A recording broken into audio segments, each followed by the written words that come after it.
Milli мәсьәләләрне хәл итүдә пандемия нинди йогынты ясады? Татарларның гамәл стратегиясе 2021 елда ничек тормышка ашырылачак? Бүген бөтен дөнья татар конгрессы эшчәнлегенә нәтиҗә ясыйбыз эфирда. Таяну нуктасы тапшыруыбыз студияда Алмаз Гафиятов. Исәнмесез. Хәерле кич, мөхтәрәм кунаклар, шуннан да барлык безнең республикада яшәүчеләр өчен, читтә яшәүче милләттәшләр өчен дә бик зур сынаулы ел булды. Бу инде бөтен өлкәләрендә кагыла, ләкин уңай якларында табырга тырышыйк. Һәр нәрсәнең уңай һәм тискәрегә булган кебек, Данис, сезнең эшчәнлектә, конгрессның эшчәнлегендә менә ниндирәк уңышларга ирешеп булды 2020 елда? Әлбәттә, дөрес әйтәсез. Менә пандемия булуга карамастан, татар дөньясы һәр вакыт хәрәкәттә булды. Хәрәкәттә инде ул әлбәттә бәрәкәт. Менә безнең бөтен татар конгрессы каршында эшләп килүче ул 510 татар оешмасы 45 чит илдә һәм Россия Федерациясының 76 төбәгендә алар системалы рәвештә көндәлек бу әлеге эшне алып бардылар. Һәм инде әлбәттә 2020 ел дигән вакытта ул безнең ТАСРның 100 еллыгы, Бөек җиңүнең 75 еллыгы уңаеннан уздырылган чаралар кысаларында, бигрәк тә менә ТАСРыбызның 100 еллыгында уздырылган чаралар турында әйткән вакытта ул республика күләмендә генә түгел. Республикадан читтә булган безнең бөтен татар конгрессы канаты астында эшләп килүче татар оешмалары тарафыннан да оештырылган эшне аермасызлыклап узар идем. Һәм инде әлбәттә август аенда Муса Җәлил исемендәге опера һәм балет театрында без милләт җыены оештырылды, милләт җыены тарафыннан. Ул безнең тарихта беренче тапкыр без съездларны да, форумнарны, җыеннарны да уздырып килдек. Һәм менә ТАСРның 100 еллыгы уңаеннан без милләт җыенын оештырдык һәм милләт җыенында менә татарларның гамәл стратегиясе барыбызга да мәгълүм булганча кабул ителде. Әлбәттә, татарлар гамәл стратегиясе белән бер рәттән аны гамәлгә ашыру буенча эш юнәлешләре билгеләнде. Һәм менә гамәл стратегиясе дигән вакытта, гамәлгә ашыру дигән вакытта ул инде әлбәттә без әлеге эшне кемнәргә таянып эшлибезсең дигән сорау тора. Бу инде бүгенге көндә менә бөтен татар конгрессының 28 ел тарихы бар. Һәм әлеге, менә мин әйтеп узган татар оешмалары, аларның татар иҗтимагый оешмалары җитәкчеләре, вәкилләре катнашында, менә бу төбәкләрдә дә, чит илләрдә дә оештырылган эшләр. Алар безнең өчен төп таяныч һәм әлеге эшне алып бара торган кешеләрбез. Әлбәттә, менә бүген биредә, студияда да һәм гомумән бөтен татар конгрессында, башкарма комитетында да көндәлек бу эшне алып барган хезмәткәрләрдән дә торды. Һәм аларга да сүз бирик, гамәл стратегиясен әле без тапшыруның икенче өлешендә тукталырбыз. Марс әфәнде, без бит инде әйтәбез, менә татар конгрессы күбрәк башка төбәкләрдә, башка регионнарда, чит илләрдә яшәүчеләр белән эшли дип. Менә шикләр ябылды. Хәзер бит инде популярлашып киткән онлайн форматлар чыга башлады. Монда әлбәттә күбрәк һәм киңрәк аудитория җыю турында әйтергә буладыр, ләкин кыенлыклар да булгандыр. Менә бу киртәләрне ничегрәк уздыгыз? Пандемия булуга карамастан, бернинди дә менә онлайнда ВКС, әлбәттә, бу шартларда да эшләргә өйрәндек без. Ләкин менә татарның мәркәзе Казанга милләттәшләребезнең килеп, бер-беребезгә күз карап, аларның фикерләрен, тәкъдимнәрен ишетеп, җанлы рәвештә күрешүгә бернидә онлайн ВКС формат тиң түгел. Ләкин бүгенге көндә бөтен татар конгрессы тарафыннан да бу шартлар тудырылган. Һәм менә ел башында безнең федераль округларда татар җәмәгатьчелеге белән аерым очрашулар булды. Менә шулар хакында сөйләп китсәгез, ниндирәк очрашулар булды? 2018 елдан башлап бөтен дөнья татар конгрессы милли шура рәисе һәр елны федераль округларда очрашулар үткәрә. Ул узган елда шулай башланып китте безнең. Һәр елны февраль аенда, гадәттә январьның ахыры, февраль ае тулысынча Россиянең төрле федераль округларында безнең татар иҗтимагый оешмаларының вәкилләре һәм оешма җитәкчеләре катнашында зур җыеннарыбыз булып уза. Яңа елдан соң шушы очрашулар башланды. Ул Приморье краеның Находка шәһәреннән башлап Калининград шәһәренә кадәр барлык федераль округларда да узды. Әлбәттә, инде ул ТАСРның 100 еллыгы кысаларында Татарстанның 100 еллыгы байрагын округларда йөртү булгандаймы, һәм һәрбер субъекттан килгән безнең җитәкчеләребез үзләренең субъектларының тамгаларын әлеге байракка беркеттеләр. Һәм инде соңыннан бу пандемия шартларында әлбәттә кыенлыклар да туды. Бик күп чаралар узмый да калды төбәкләрдә. Ләкин моңа да карамастан без яңа шартларда эшләргә өйрәндек.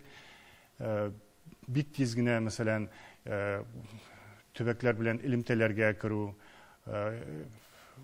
онлайн форматта төрле чаралар үткәрү дә шундый форматта эшләү гәдә өйрәндек. Һәм ул яңа мөмкинлекләр ачкандыр бу юнәлештә дә, чөнки бит һәр нәрсәнең уңаягын табып белгән кебек. Нәкъ менә әлеге формат дип әйтик, ул киресенчә, хәтта моңа кадәр килә алмаган вәкилләрен дә җыярга мөмкинчелек тудырды. Кадри ханым, сезнең эшчәнлектә менә нинди казанышлар бар? Шул ук Алкалфак оешмасы турында сөйләсәгез. Менә Татар хатын-кызлар оешмасында да менә бу елгы безнең бик хәрәкәт итә торган оешма, хатын-кызлар тик тора торган кешеләр түгел.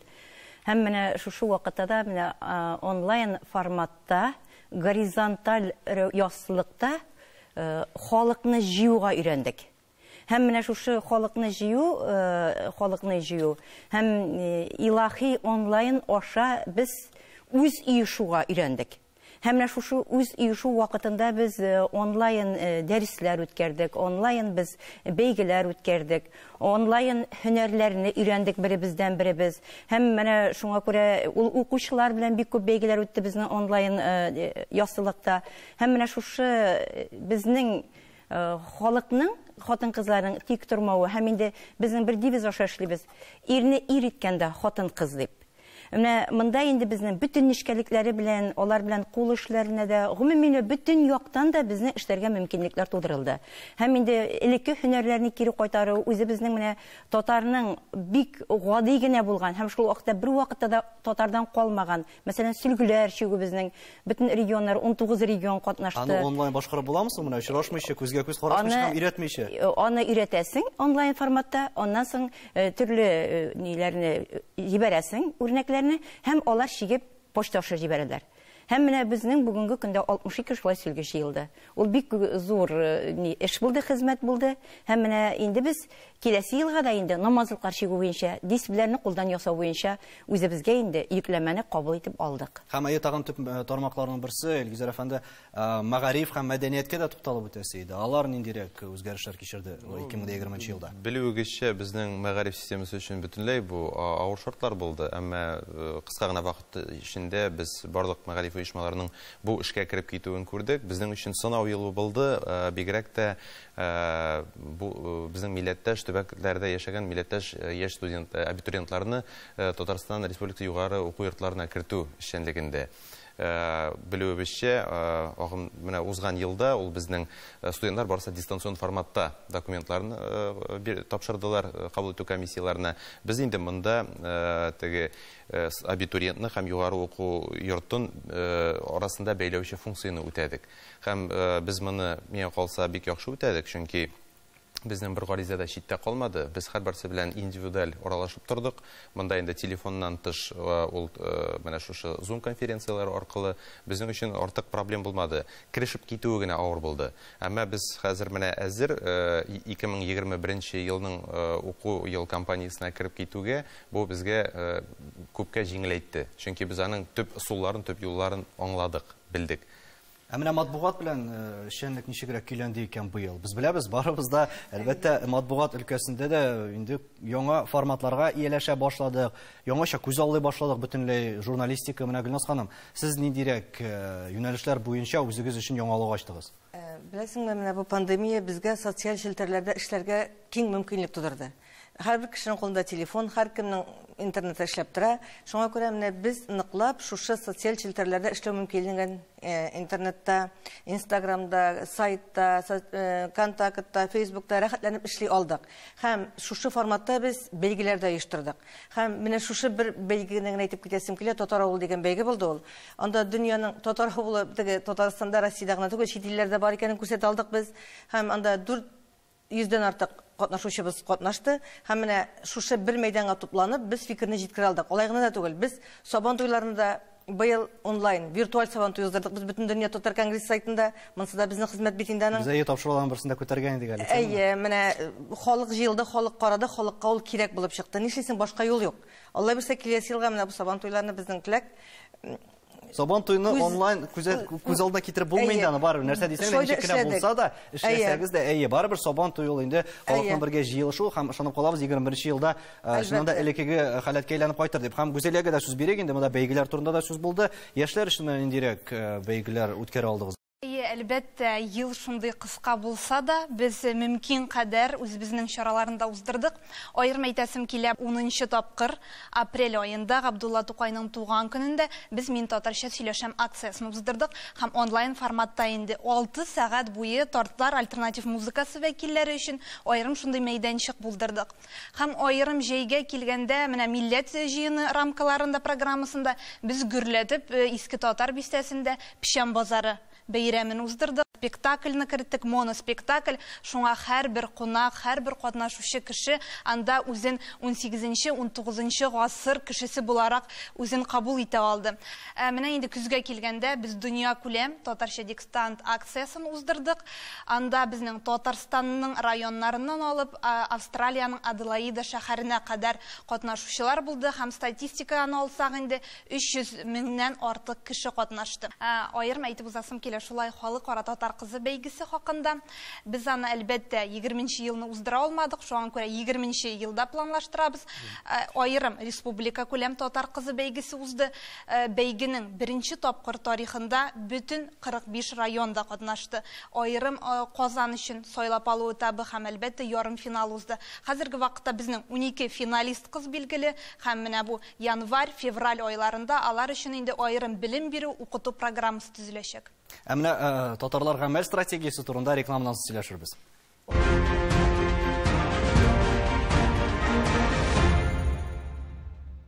Татарстан Яңа ғасыр телеканалында Тояны нұқтасы тапшыру. Біз бүгін бүтін дүния татар конгрессы шәнлігіне нәтиже ясыйбыз. 2020 жылда ерішкен уңышлары турында сөйләшәбез һәм төп казанышлары булып, ул әлбәттә татарлар ғәмәл стратегиясы тура. Нанис менә шул хакта сөйләп китсәң иде. Менә шуннан да без инде тапшыруларның күбесендә әлеге мәсьәләне күтәрдек. Күп кенә кунакларыбыз да безнең, галимнәр дә, тел белгечләр дә турында сөйләде. Менә сез нәкъ менә турыдан-туры әлеге ғәмәл стратегиясын оештыруда катнашкан кеше буларак, менә аның миссиясын һәм алга таба үсешен ничегрәк күрәсез? Әлбәттә, беренчедән мин шуны сызыклап узасым килә. Бу стратегия, татарлар гамәл стратегиясе милләт җыены тарафыннан кабул ителде. Ул һавадан алынган документ түгел. Безнең берничә ел дәвамында татар оешмаларының тәкъдимнәре, фикерләре белән фәнни институтлар, татар интеллигенция вәкилләре, татар җәмәгатьчелеге, Татарстанның министрлыклары һәм оешмаларының фикерләре, тәкъдимнәре экспертлар төркеме тарафыннан тупланып, билгеле бер документ туды. Аның бүгенге көндә гамәлгә ашыру эш юнәлешләре билгеләнде. Аның белән бер рәттән татар халкының этик үзенчәлеге, милли үзенчәлеген саклау дәүләт программасы 20-нче ел һәм 20-нче елларга хәтле дәвам итте. Ул билгеле бер финанслар белән каралган. Һәм инде әлбәттә, менә бүгенге көндә мин тагын бер тапкыр кабатлыйсым килә, ул стратегияны гамәлгә ашыру өчен безнең бүгенге көндә менә системалы рәвештә бөтен үзенең көндәлек тормышында менә татар оешмаларының, җитәкчеләренең, агзаларының, вәкилләренең активлыгы да һәм инде әлбәттә бу эшне алар системалы рәвештә башкарып киләләр. Һәм инде әлбәттә татарлар гамәл стратегиясын кабул иткән вакытта да аның белән бер рәттән без татар халкының милли үзенчәлеге дәүләт программасын кабул иттек. Ул аерым бер финанслар да каралган.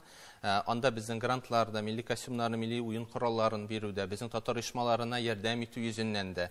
Һәм шунысы сөенечле, әлеге гамәл стратегиясын без татар халкыбызның гамәл стратегиясын гамәлгә ашыру өчен безнең таянырдай милли җанлы, татар оешмалар бар. Бүгенге көндә. Дәүләт программасы турында сүз киткән икән, Илгизәргә дә сүз бирик. Аерым әйтәсем килә, быел безнең бик тә үзенчәлекле һәм җаваплы ел. Менә татарларның гамәл стратегиясе дигән вакытта.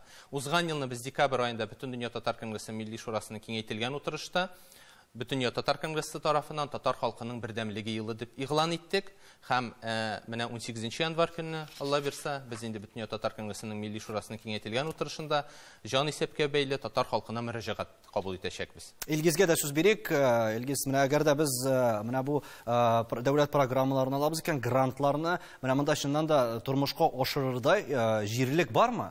Һәм нәрсәләргә монда таянып эш итәргә була бу юнәлештә? Әлбәттә, беренчедән әйтергә кирәк, бу дәүләт программасы ул безгә бик зур ярдәмчел документ. Менә шушы татарлар гамәл стратегиясын тормышка ашыру юлында. Чөнки монда әйтеп киткәнчә грантлар каралган. Шуларның иң күләмлесе ул Россия Федерация төбәкләрендә эшләп килгән татар оешмаларының этно-мәдәни юнәлештә гамәлгә ашырган проектларына каралган. Ул 10 миллион акчаны тәшкил итә. узган елда безнең 47 гариза килде. Шуннан сойланып алынды экспертлар тарафыннан 30 проект һәм алар инде тормышка ашырылды. Менә агымдагы елда без инде бәйрәмнәр бетү белән яңадан старт бирәбез һәм инде ул барлык грантлар халык санын алуга багышлана һәм инде әйтик шушы татарлар гамәл стратегиясын тормышка ашыру мәсьәләсенә.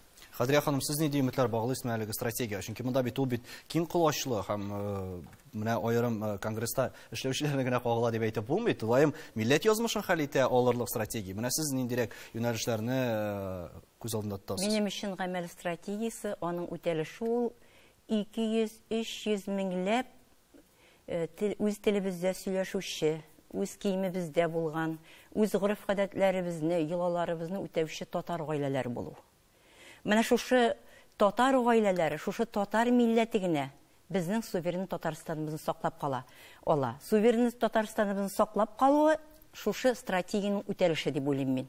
Һәм шуның өчен без менә төрле формаларда, төрле вариантларда эшләр башкарабыз. Иң беренче менә безнең регионнарда, бөтен регионнарны катнаштырып, Татарстанның иншалар бәйгесе үткәрелде.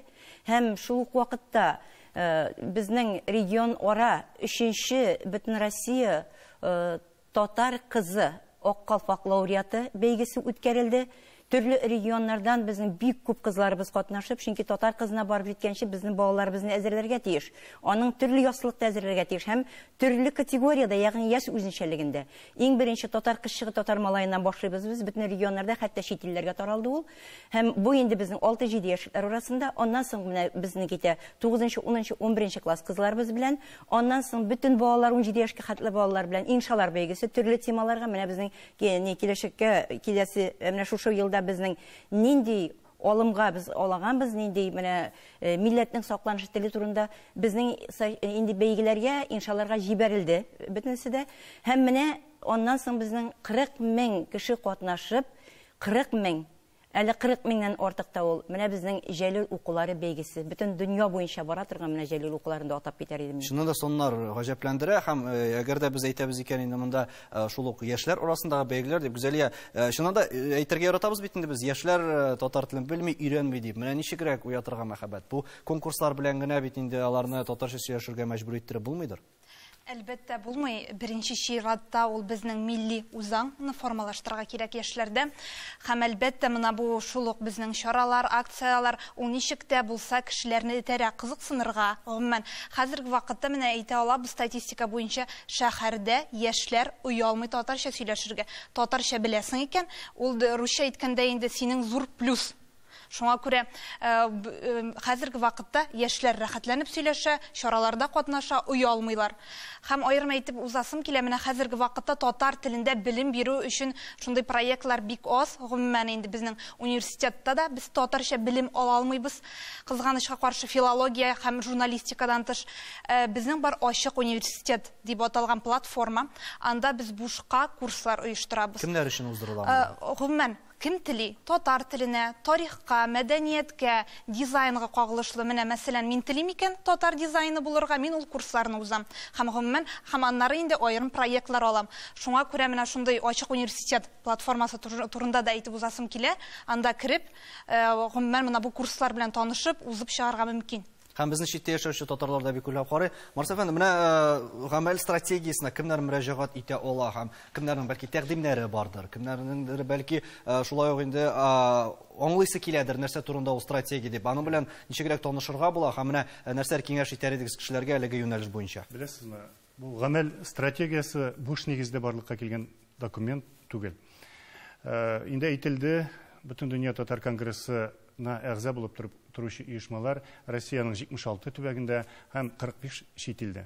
Һәм бу стратегияны язганда, фикер берләштергәндә барлык оешмаларыбызда, барлык төбәкләребездә, андагы милли җәмгыятьләребез, милли активистларыбыз һәм галимнәребез, бу милли эштә кайнаган барлык кешеләребез моңа үзенең өлешен кертте. 2019 елда безнең федераль округлардагы барлык очрашулар бары тик шушы стратегияга бәйле иде. Анда инде безгә йөзләгән, меңләгән тәкъдимнәр килде, язмача да, телдән дә, һәм шулар нигезендә барлыкка килгән документ бу. Һәм алай гына да түгел. Бу документта урын алган чаралар, юнәлешләр, алар инде моңа кадәр дә башкарылган эшләр. Бу аларны бер калыпка салу, бер максат билгеләү генә. Менә әйткәнемчә, безнең Бөтен дөнья татар конгрессының 28 ел әйтелде инде бүген, 28 елдан артык хәзер тарихы бар. Менә бу тарих ичендә бик күп эшләр башкарылды. Бөтен дөнья татар конгрессы үзе дә бик күп проектларга нигез салды, проектлар барлыкка китерде. Һәм алай гына да түгел, безнең оешмаларыбыз Россия төбәкләрендә булсын, чит илләрдә булсын, бик күп эшләр башкардылар. Телебезне, мәдәниятебезне саклау һәм үстерү буенча.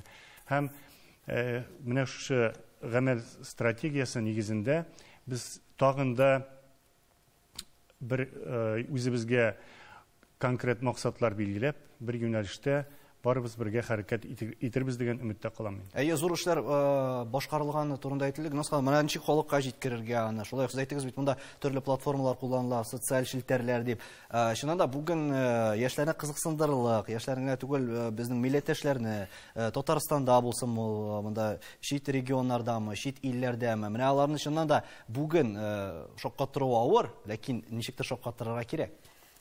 Алмаз, беләсезме, менә шушы татарның гамәл стратегиясын тормышка ашыру ул Бөтен дөнья татар конгрессының эше түгел. Ул һәрбер татарның бурычы булырга тиеш. Менә һәркем аны кулына алып, укып, нәрсә белгәнен күрергә, өйрәнергә тиеш. Һәм ул татар стратегиясе үз иченә татарның телендә, мәдәниятендә, гореф-гадәтләрендә, гаилә кыйммәтләрендә, матбугат чараларында гомумән барсын бергә туплаган ул басма. Һәм менә шушы татарның гамәл стратегиясе алдагы елларда ул халкыбызның таянышы булырга тиеш. Һәм ул бит әле алга таба эшләнәчәкме тагын? Ул бит инде хәзер эшләнде дә, билгеләнде дә, һәм шул килеш калачак дигән сүз түгелме бу? Калачак түгел. Ул аның бөтен нигезе шунда. Һәм шул нигезне киңәйтергә генә тиешбез. Бу инде кабул ителгән документ. Шул документ нигезендә без татар халкын үстергә тиешбез. Тулай максатларны билгеләсәк, Данис, 2021 елда менә сез эшчәнлекнең торышын дип әйтик, киләчәге ничегрәк күз аллыйсыз һәм үз алдыгызга инде ниндирәк максатлар билгеләп куйдыгыз? Әлбәттә инде ул әйтеп узылды, бик җаваплы һәм үзенчәлекле ел, җан исәп елы. Менә шушы җан исәп вакытында да һәрбер татар үзен татар итеп тоеп, язылып, бердән булып, бергә булуында.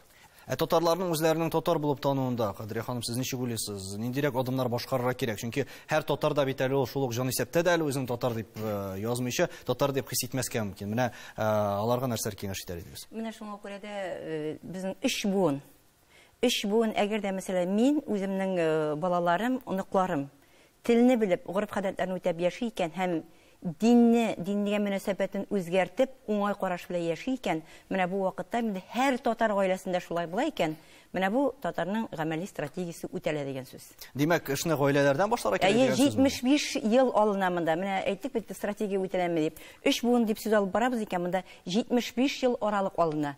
75 ел аралыкта без менә шул телләрне, бөтен гореф-гадәтләрне, бөтен татарның кыйбласына хас булган әйберләрне үзләштерәбез икән, менә безнең стратегияның яшәеше шул була.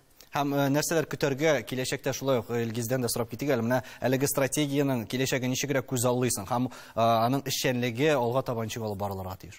Киләчәге дигәндә, миңа калса, бик зур безнең казанышыбыз, җиңүбез булыр иде ул татар теленең кулланылыш даирәсе киңәюендә. Кибеттәге сөйләшүдән башлап, дәүләт структураларында камил дәрәҗәдә татар телендә сөйләшү. Данис, нәтиҗә ясап әйтсәк, менә узган елгы эшчәнлекне бәяләүдә һәм киләчәкне күз аллауда син өчен нәрсә таяныктасы булырга тиеш? Халкыбызның бердәмлегендә, бердәм булыйк, бергә булыйк. Димәк, милли стратегия билгеләнде, иң мөһиме, дөнья буйлап сибелгән татарларыбыз һәрвакыт үсештә булсын иде дигән теләктә сау булашабыз. Исәнлектә күрешергә язсын.